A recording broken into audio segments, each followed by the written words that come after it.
Hi, everybody. Welcome back to day 2 of the 2020 International eConference on Religion and the Holocaust. I'm Dr. Darren Slade. I'm president of the Global Center for Religious Research. I want to say thank you so much for joining us today.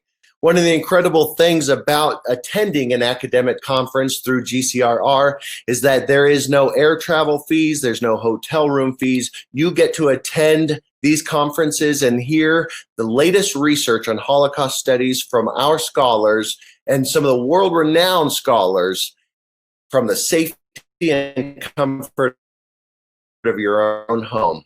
And with that, I have the great privilege of being able to introduce our next guest, our next presenter, Fitrilya Anjarsari. Fitrilya Anjarsari's discussion today is on how Nazis used the phrase "love yourself" during the Holocaust to meet German psychological egoism. Now, Fitrilya is a teacher in trauma memory for graduate students at the Universitas Gadjah Mada in Indonesia. She's also a PhD student there where she specializes in the philosophy of mind and the philosophy of memory. Fitrilya is also a philosophy blogger on Instagram, and I put her Instagram handle up there. If you're on Instagram, I highly recommend that you follow and read her work. It's incredible stuff. Now, Fitrilya is also primarily focused on epistemological questions of mind as it relates to things like trauma memory, perception of traumatic events, emotional experiences of trauma, and the parallels between the Holocaust and other genocide events in history. With that said, I will hand it over to my friend Fitrilya. Take it away. Thanks, Darren. And hello, everybody. I come from Indonesia, so it is early morning here. It's 5 a.m. But I'm so excited for this presentations. Okay. For the opening of this presentations, I want all of you to listen to a song. This song is from metal band, I guess it's metal, called Disturb. And I think this song is what you really need to be focused on. The song is that the lyrics. The lyrics is very connected to the discussion, to my discussions. I'm into this discussion, so let's listen to it. We have a new image of the suspected shooter. Our first look at the suspect. As we tell you everything we know about who did it, what kind of weapons, and why.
Okay, so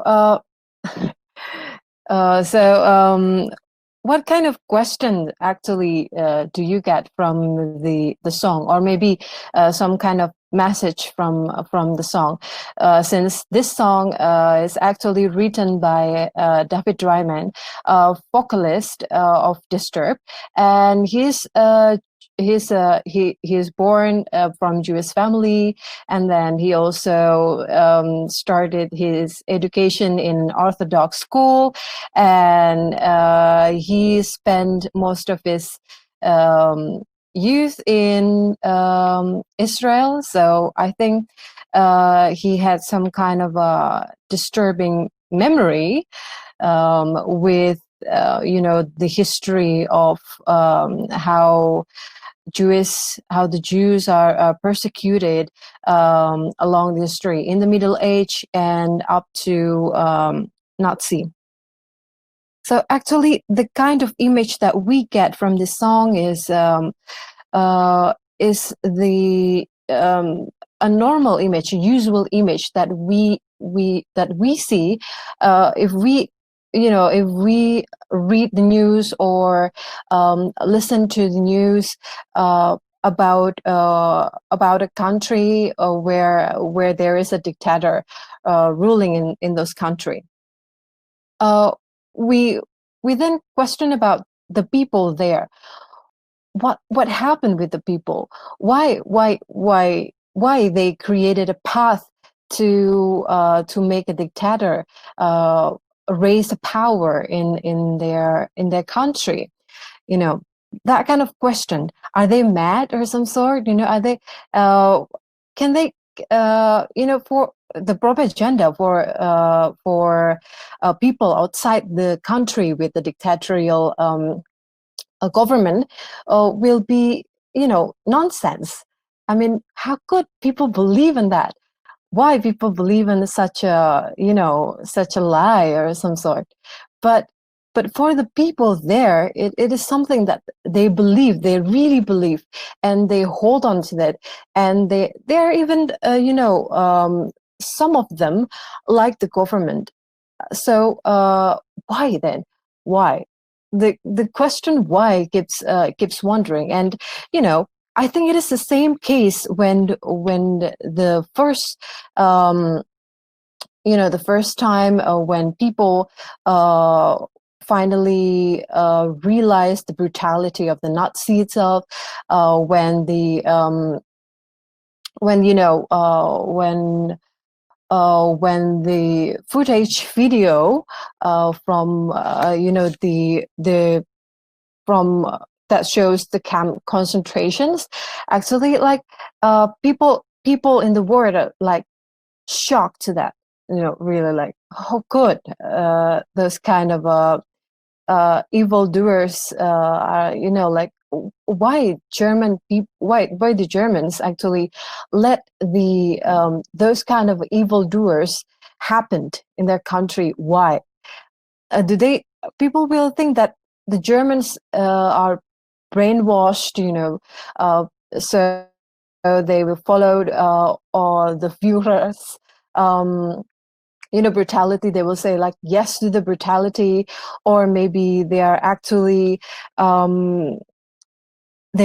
mad or some sort. But I think it's not about that. It is not about a brainwashed also, since the people in the Germans at that time, when the concentration camp first revealed its brutality, they are also in honor. They are shocked also, like they didn't realize about the brutality itself. They didn't prepare for it.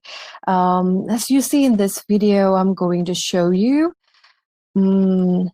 how they are actually not prepared for the brutality of the Nazi.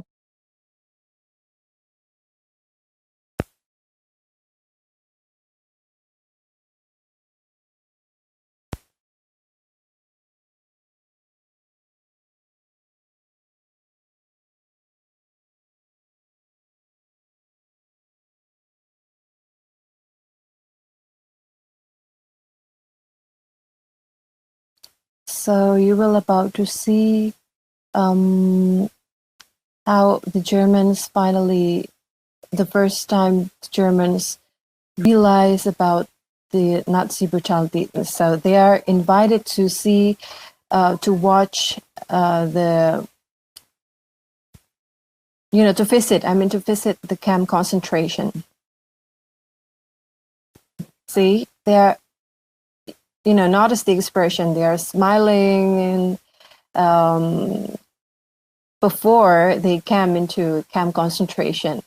But after they came into the camp concentration, and then they are facing the other, and then it's another expression.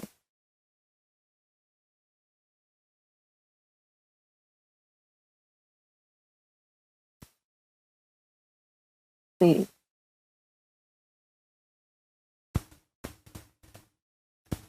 I, George C. Stevens, Lieutenant Colonel, Army of the United States, hereby certify that from 1 March 1945 to 8 May 1945, I was on active duty with the United States Army Signal Corps, attached to Supreme Headquarters Allied Expeditionary Forces, and among my official duties was the direction of the fighting of Nazi concentration and prison camps as liberated by Allied forces. The motion pictures which will be shown following this affidavit were taken by official Allied photographic teams in the course of their military duties, each team being composed of military personnel under the direction of some of them fainted. To the best of you see that some people who actually watched the brutality of the Nazi at camp concentration cannot bear the other.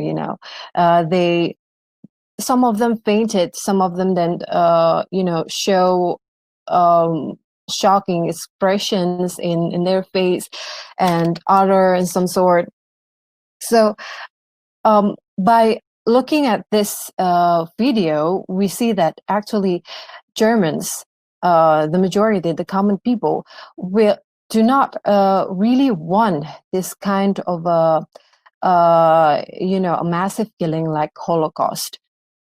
So in order to find out why, well, actually there are a lot of research to answer why, because in another research, then they might say that the Germans actually feel desperate because of the crisis, and there is a sort of tension in their psychological in the mental state, and then they let Hitler to take control. But I think it is not that simple. I mean, there is a process in taking control of people's mind. So I will say that what Nazi was doing is some kind of a cognitive succession for the people. So the people will submit to their power, will think that they are right. And I'm going to explain this, how Nazi actually use how Nazi actually be able to colonize or to take over people's cognitive. And going to start my presentations. So in order to understand this this presentation, I'm going to divide the types of people in Germans after World War I. I'm sorry for mistyping. It should be common people. After World War I, then I will divide people into two types. The first is common, and then the second is elite. And then the second will be further divided into two classes here. This one is not white pride, but actually wheat pride. I'm so sorry. I'm so sorry with the mistyping. So why should I divide the people into these categories?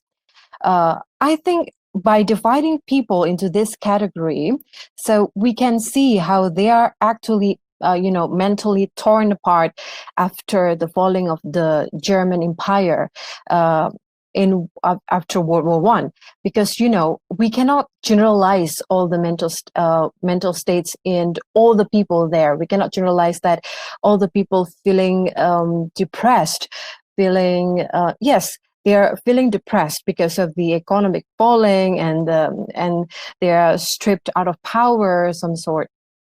But what kind of depression that they are suffering? It's absolutely different from another type, from the type one type to another type, and in this, common people, actually common people in after World War I, in the situation, in the depressing situation like after World War I, they're feeling like their life is so miserable, because their economy failing, and also the hyperinflation, the raising of unemployment, some sort, and it is hard for them to fulfill the daily needs because of the economy failing itself. Meanwhile, in the elite, the depressing state are actually different. The elite at that time felt like they're losing power. The Germans are stripped out of power. The Versailles Treaty is actually stripped German out of power. Meanwhile, German Empire actually one of the greatest empire at that time. So when the empire are failing, they're the elite will feel like they are losing it. They're lost the power. And it is some sort of a depression state, and that is what makes the common people and elite has a different kind of depressions. And in the elite, we see that there is people with pride, and then they will focus on their, because of the depression. We need to, people in a very stressing situations, in a challenging situations, will think how to get out of those depressing situations. What we need to do to get out of this kind of hard times, and for people, for elite who has pride in it, in themselves, pride of the German Empire, pride of its perfectness, pride of its greatness, they will create. They will focus on rebuilding the greatness of the past. So they created the golden age, and they will think that how to get back to the past. But there is some obstacle in this, in elite with pride, because they actually understand what happened. So the German Empire finally crumbling down, what happened, and it is some of their fault also. So because they know, the elite knows that the failure of German Empire actually caused by themselves, it's actually like, I cannot take it. I need to find something. I need to find someone who were deserved to be blamed. Well, because because when people has pride in it, there is some reasons why pride is actually one of the deadliest sins. And in the second type of elite, it's elite without pride. Elite without pride, they have no attachment, no emotionally, no over, their emotion is not overly attached to the greatness of the empire, to the golden age or some sort. So they do not think of rebuilding the past, but they are focused on building a future. Yes, we know that we did mistake in the past, and then we realize it, and then we cannot change the past. We cannot rebuild the past. The past is only affect the here and the futures, the present and the future, I mean. So they're focused on building the futures, like the Weimar Republic. So you know, from this three types of people, we can see that the Nazi actually, they're a group of people who actually suffered or feeling depressions from the falling of German Empire.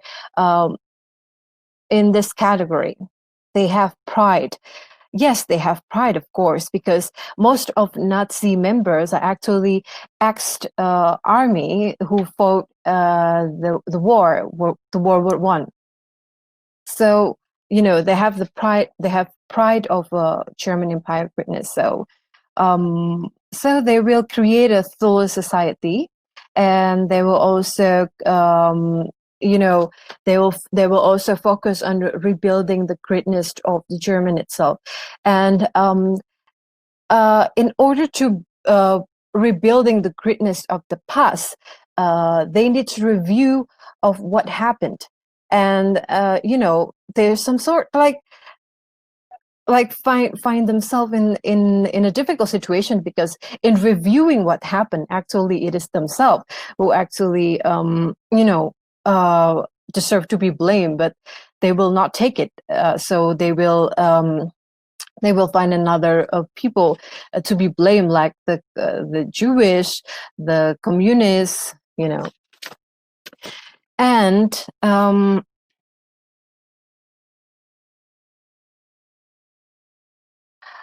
but this I'm sorry.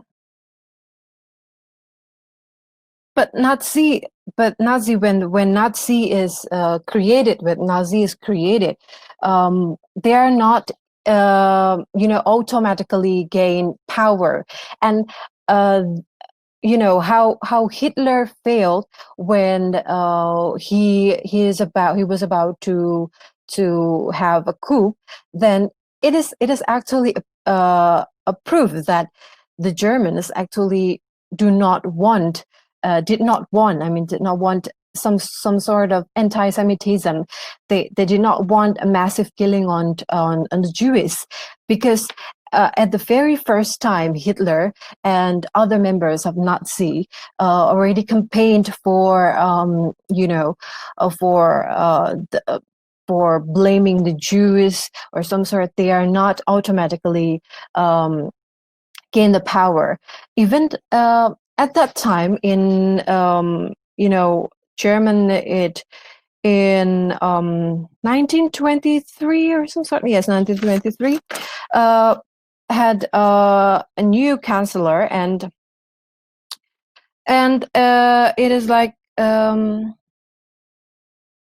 wait, yes, people at that time, when the Nazi coup failed, people keep support the Republic, as Gustav Stresemann chosen as a chancellor. And you know, he succeeded in building a better future, because Stresemann is actually a person from the elite who fall into the second type of elite, who focus on building a better future. Where was Hitler at that time? In jail. So not, but when Hitler was in jail, they are keep recruiting and imposing their ideology until Hitler came up with a better plan than coup. You know, he thinks that he needs to win. He needs to win from the election. And but when Hitler released from jail, he's still unable to take people's heart, because the economy situation at that time is improved. And what people demand, the common people demand, is, you know, as I already told you, that what common people demand is very simple. It's a better economy situation. And when they have it, they do not buy what Nazi anti-Semitism. But then, since Nazi keep imposing their ideology of some sort, in 1929 there is a, let's say, quote unquote miracle for Nazi. There was a Wall Street crash, and then the German economy impacted by this Wall Street crash, and then the economy failed again.